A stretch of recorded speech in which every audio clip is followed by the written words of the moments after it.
du mois de mars. Donc, pour faire un peu la suite des énergies dont je vous parlais en février, là, c'est un peu la transition. Donc il y a eu comme beaucoup d'événements qui ont amené beaucoup de pression, des événements extérieurs, mais avant tout, ça se joue à l'intérieur. Donc peut-être que vous ressentez justement à l'intérieur de votre corps beaucoup de symptômes, beaucoup de choses qui lâchent, qui vous font pression, qui deviennent de plus en plus insupportables, comme une tension qui est palpable. Vous pouvez être, voilà, dans une tempête, dans un tourbillon, avoir l'impression de devenir fou ou folle.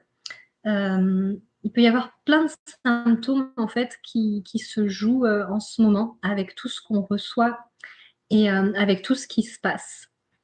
Donc, je ne sais plus si je vous en avais parlé dans la vidéo de février, dans la guidance de février, mais pour moi, c'est l'image en fait comme si on est dans une cocotte minute, comme s'il y a quelque chose qui est prêt à exploser et comme s'il y a une soupape qui se lève de temps en temps et qui permet de laisser sortir, de la fumée, de la vapeur d'eau, toutes nos émotions en fait qui étaient là en effervescence, en ébullition, tout ce qui était bien gardé au chaud, qui ne voulait pas sortir depuis longtemps, qui petit à petit s'en va. Petit à petit, les couches s'en vont. Et ça se passe bien au niveau personnel, mais au niveau mondial aussi. On peut le ressentir avec toutes les tensions et tout ce qui se passe actuellement. Et ça vient vraiment. Donc, il y a eu cette période avec les 2 éclipses enchaînées sur plusieurs semaines, qui sont des périodes vraiment où tout est. Il y a la lune et le soleil qui sont là, qui mettent plein de choses en lumière, en éclat.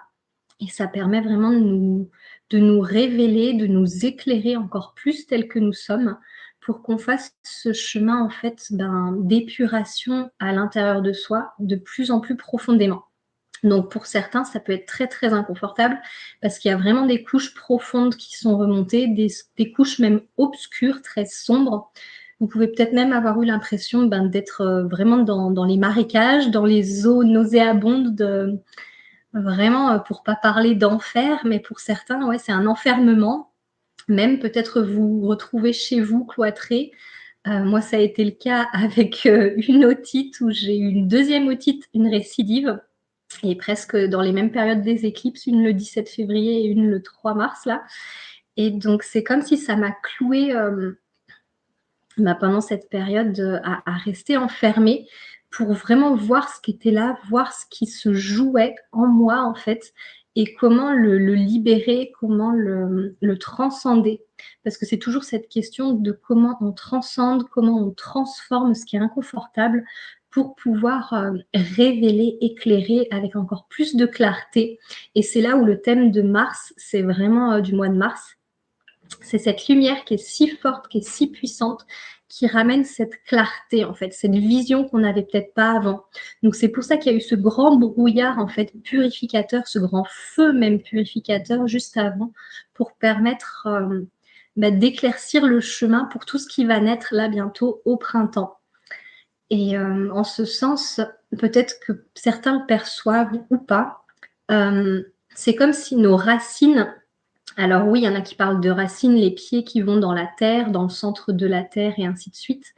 Mais c'est comme si les racines, cette fois, c'est nos racines célestes aussi, qui demandent de s'élever vers le soleil, vers le ciel, vers les étoiles. C'est comme si un tout nouveau mouvement, un tout nouveau souffle qui est impulsé, en ce sens, par les énergies actuelles et par ce soleil qu'on a en nous qui commence à se révéler petit à petit. Donc je ne sais pas si ça fait sens pour vous qui regardez cette vidéo ou pas. Mais voilà, c'est comme ce que je ressens en tout cas, donc prenez-le pas personnellement. Si vous ne le ressentez pas, ce n'est pas grave. C'est ce que je ressens, que je vous transmets avec des mots. C'est vraiment cette effervescence, cette ébullition qui permettent d'évaporer tout ce qui était haut, tout ce qui était, stagnant, nauséabonde, pour vraiment s'élever encore plus vers la lumière et dans la lumière. Et surtout pour se rendre compte que cette lumière, elle est en soi et elle n'est pas au-delà. Elle part de l'intérieur et elle rayonne vers l'extérieur. Je vous remercie pour cette écoute. Il y aura d'autres informations dans la guidance à venir que maintenant j'offre aussi pour les abonnés, pour ceux qui veulent s'abonner à l'Oasis des âmes sensibles. Donc n'hésitez pas à faire un petit tour sur mon site internet. Et sinon, je vous dis à une prochaine fois. Je vous embrasse tout fort et prenez bien soin de vous.